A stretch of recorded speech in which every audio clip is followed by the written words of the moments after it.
Hi everybody, my name is Randa. Nice meeting you. Today I'll be talking about blended learning environments. Because my background is in instructional design and technology, I always like to use technology in the classroom and always try to encourage teachers to do so. But unfortunately, there are some constraints that we will talk about.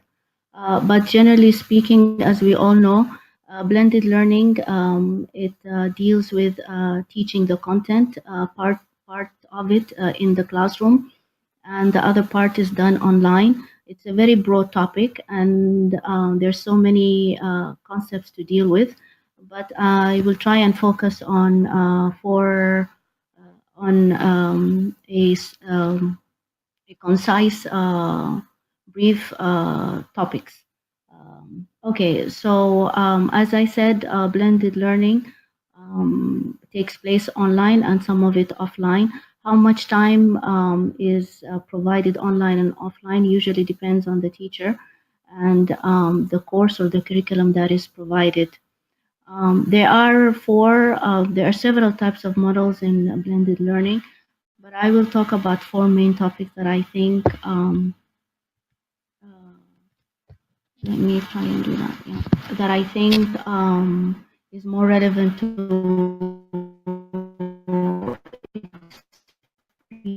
the face-to-face driver, and this most of the curriculum is provided inside the classroom, and the material is provided inside the classroom, and then the teacher supplements the curriculum and the content with online resources. So, for example, if you're teaching a vocabulary class, for example, when I did that at the LCI, which is the Language Cultural Institute, I would provide vocabulary words, and we will practice it in the classroom. But then I would give them online resources like small quizzes to do at home, that using Quizlet, using sometimes Jeopardy, online tools that you can use in the classroom. The other type of model is a very and this is when you have, for example, stations inside the classroom. And so the teacher can work with small groups of students. And then once she explains for them a certain, once you do a certain, teach them a certain concept or a certain, like adjectives or grammar concepts, then once they finish, then they move over to the computer and work on supplemental resources.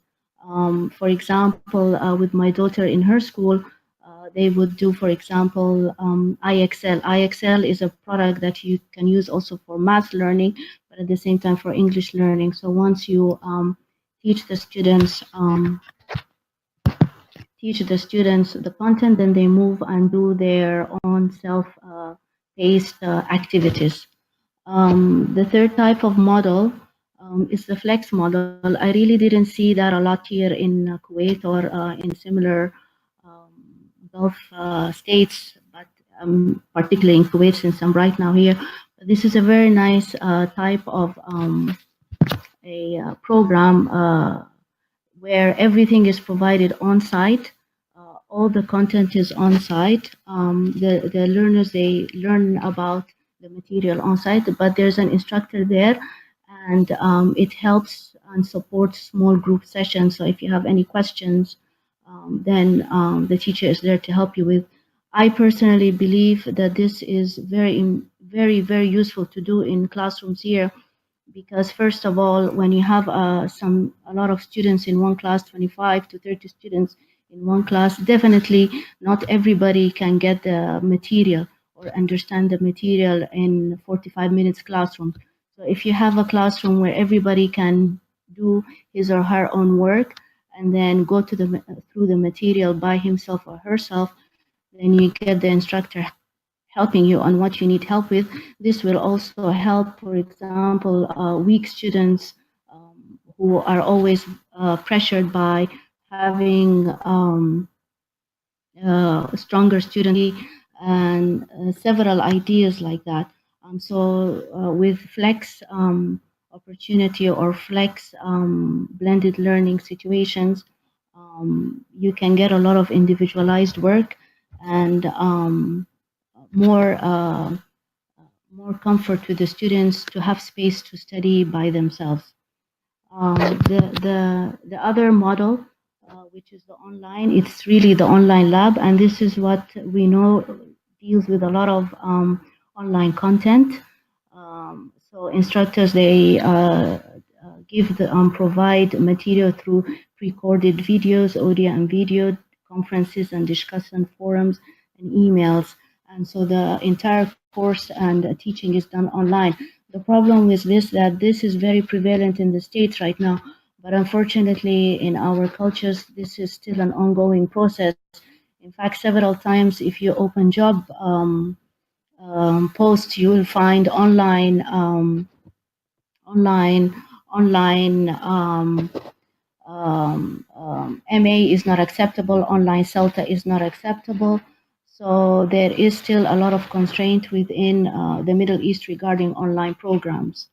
But it definitely helps a lot of individuals who cannot work and at the same time study face-to-face courses to have an opportunity to develop themselves and learn on their own time and in their own circumstances.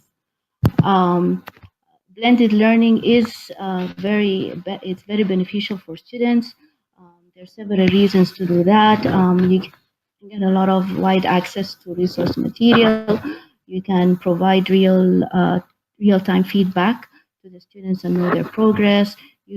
Students can control how fast or slow they can go through their activities. You can provide for them a lot of teamwork and pair work and individual work. Learners automatically learn to be autonomous learners. They learn to depend on themselves more than depending on the teachers. So they move from a more traditional mindset of teaching and learning. And this way you can also have a more centered environment for the students.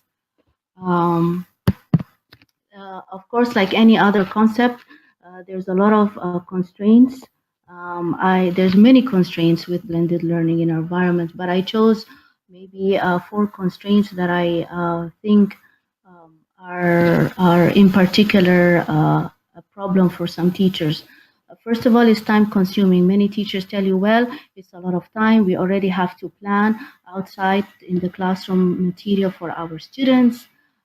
So preparing and planning additional supplemental activities is a problem for us.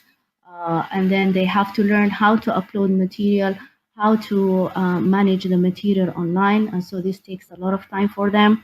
Another issue is keeping track of students' progress online all the time, giving them feedback, for example, answering back on their forums, on their emails. So a lot of teachers tell you that this is very time consuming. I say it is time consuming, but it's at the beginning it is time consuming. So for example, if you are teaching a vocabulary class, once you put the vocabulary words and the vocabulary material on tools like Quizlet or like Kuya or like Jeopardy, these are all recyclable materials. After you put them up, you can tweak them a little, and then you can recycle the material again and provide it to the students again. So in a lot of sense, it is time consuming at the beginning, but as time goes on, it's not as bad as it would be. The other constraint is the traditional mindset. We still have the preconceived notion that traditional classrooms are more effective and that it is well known for us as teachers. And so why do we need to deal with something that is unknown? The parameters are unknown. How are we going to learn these new technology skills? And this is very true, but I think also it's very important to provide appropriate orientation and trainings and continuous support on how to integrate technology in the classroom. And I think it deals a lot with our leaders. If we have school leaders that really believe that technology is very important for our students and their needs, and it can improve their learning abilities and learning styles and learning knowledge, then that can be dealt with. But unfortunately, not all school leaders are in the same wavelength. And then another constraint is that sometimes even those who believe that technology is important and that is really useful for students, there's always an impulsive overuse, too much too soon. So in a lot of sense, they want to use all the technologies that suddenly appear, that are new, that are, what do you call it? Out there and at once.